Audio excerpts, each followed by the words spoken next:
দেখছো ভাই লোক পরিস্থিতি কোথায় গিয়ে দাঁড়িয়েছে। প্রকাশ্যে মানুষ এদের সামনাসামনি চোর বলছে আর এরা কিছুই করতে পারছে না, মুখ বুজে চুপচাপ চলে যাচ্ছে। 28 বছরের এই কচি ছেলেটা সাধারণ মানুষের জন্য কত কিছুই না করছে, এরপরেও একে চোরের বদনাম শুনতে হচ্ছে। বেচারা কত কষ্টই না পাচ্ছে। ভোদাংশু খুব কষ্ট হচ্ছে বলো। কষ্ট যে না, খুব কষ্ট যে বলো। শোনা গো আমার।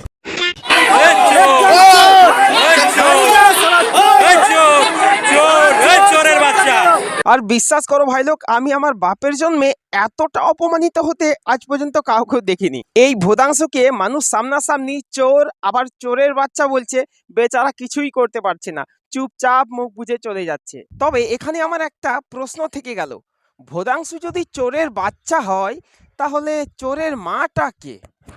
বিষয়টা ভাবার বিষয়। আপনি কি জানেন? জানলে কমেন্টে জানাবেন তো। আরে না না, ভিডিও শেষে নয়, আপনি এখনই জানান, ভিডিও থামান আর ভিডিও কমেন্টে জানান তাহলে চোরের মাটা কে। আর যাই বলো ভাই, এই ভিডিও ক্লিপটা দেখে মনে এক আলাদা রকম শান্তি পাওয়া যাচ্ছে। আর একবার দেখে নিই।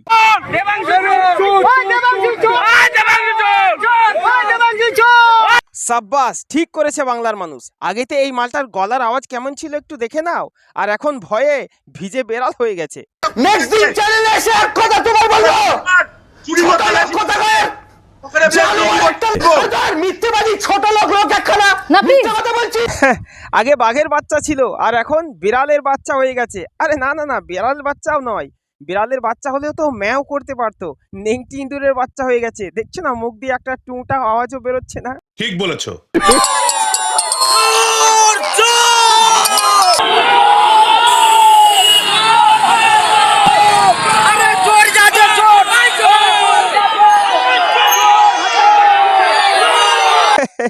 এই ভিডিও ক্লিপটা দেখে প্রথমে আমি ভেবেছিলাম গ্রামে হয়তো কোনো চোর ঢুকেছে আর গ্রামের মানুষ লাঠি সোটা নিয়ে সেই চোরটাকে তাড়া করেছে।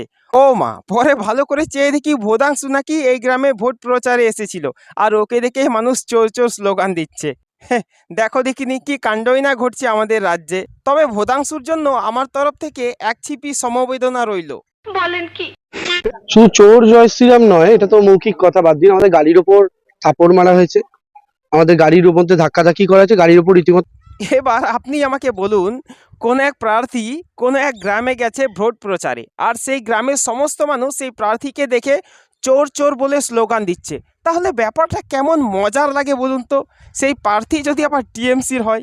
লজ্জা লাগা দরকার। আমাদের গাড়ির ওপর থাপড় মারা হয়েছে, আমাদের গাড়ির উপর ধাক্কাধাক্কি করা হয়েছে, গাড়ির উপর রীতিমতো। আমার হিসাব অনুযায়ী তো আমি বলবো গ্রামের মানুষ তোমার কিছুই করেনি, কারণ গ্রামে চোর ঢুকলে আর সেই চোর যদি ধরা পড়ে, গ্রামের মানুষ সেই চোরের যে কি অবস্থা করে সেটা তোমার বুঝি জানা নেই।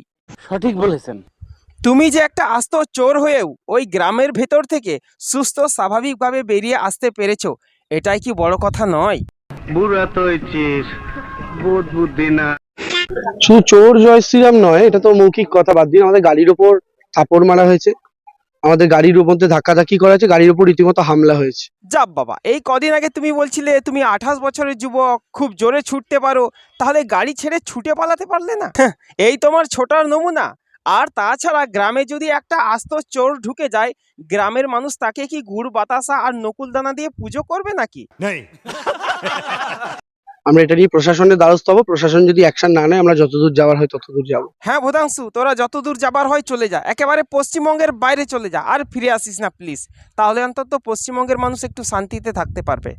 জি স্যার, আপনি ঠিক বলিয়াছেন। তবে একটা পয়েন্টের কথা বলি ভাই লোক, কিছুদিন আগে বিজেপির লোকেরা ভোদাংশুকে দেখে যখন জয় শ্রীরাম ধ্বনি দিচ্ছিল, ভোদাংশু বলছিল ওরা নাকি ভোদাংশুর মধ্যে ভগবান রামকে দেখতে পাচ্ছে, তাই জয় শ্রীরাম ধ্বনি দিচ্ছে।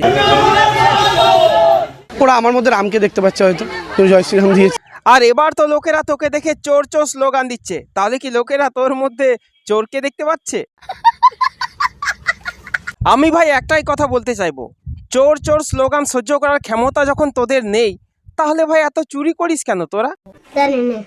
বিজেপির এটাই কালচার। এখন আমরা যদি পাল্টা গোটা রাজ্যে শুরু করি, পারবে সামলাতে? আমরা সেই পথে হাঁটি না বলে আমাদেরকে দুর্বল মনে করার কোনো কারণ নেই। বিজেপির এটাই কালচার। এখন আমরা যদি পাল্টা গোটা রাজ্যে শুরু করি, পারবে? পাল্টা গোটা রাজ্যে হামলা করার মতো সুযোগ তোদের আর নেই রে পাগলা। আগে যা করেছিস করেছিস, এখন সেসব দিন ভুলে যা। এখন তোদের লেজ গোটানোর পালা। আগে তোরা ক্ষমতা দেখিয়ে কত কিছুই না করেছিস, সাধারণ মানুষের বাড়ি ভাঙচুর করা, বাড়ি জ্বালিয়ে দেওয়া। আর এখন সাধারণ মানুষ তোর গাড়িতে সামান্য একটা চাপড় বেড়েছে তাতেই ভয়ে তোর হাওয়া বেরিয়ে গেল। बस हवा निकल गई। এবার এসো শেখ শাহজাহান বাবুকেও একটু দেখি, যার বাল তো দূরের কথা, তার চুলও কেউ ছিঁড়তে পারবে না। না না না, এটা আমার কথা নয়, এটা উনারই কথা। साधारण बाल तो दूर को चूल छुए देगा। साधारण बाल तो दूर को चूल छुए देगा। দাপট উধাও, বাঘের চোখে জল। সন্দেশখালীর বাঘের চোখে এবার জল। পরিবারকে দেখেই চোখে জল শেখ শাহজাহানের। দেখুন এখানে ব্যাপারটা কি হয়েছে আমি আপনাকে খুলে বলি। আমার মনে হয় উনার বাল তো কেউ ছিঁড়তে পারবে না, তাই উনার বাল সমেত উনাকেও তুলে নিয়ে যাওয়া হচ্ছে। কষ্ট যে না, খুব কষ্ট যে বলো। শোনা গো আমার। দেখুন একটা কথা বলি, শাহজাহান শেখ সুন্দরবনের প্রকৃত রয়্যাল বেঙ্গল টাইগার। হ্যাঁ ভাই, তুমি একদম ঠিক বলেছো। শেখ শাহজাহান সুন্দরবনের প্রকৃত রয়্যাল বেঙ্গল টাইগার। তা তোমাদের মন খারাপের কোনো দরকার নেই। তোমাদের ওই প্রকৃত রয়্যাল বেঙ্গল টাইগার সুন্দরবন ছেড়ে সন্দেশখালী লোকালয়ে ভুলবশত চলে এসেছিল, তাই বন দপ্তরের কর্মীরা তাকে পাকড়াও করে খাঁচায় বন্দি করে ফের সুন্দরবনে ছেড়ে দিয়ে আসতে যাচ্ছে। कैसा लगा मेरा मजाक? এতদিন পর্যন্ত আমরা বাঘকে শুধু দৌড়াতে, হাঁটতে, ঘুমোতে আর শিকার করতেই দেখেছি, কিন্তু আজ পর্যন্ত কাঁদতে দেখিনি কোনোদিন।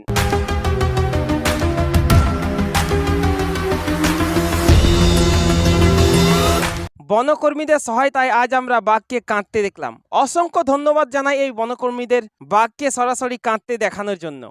যাই হোক, ভালো থাকবেন, সুস্থ থাকবেন, বন্যপ্রাণী সংরক্ষণ করবেন।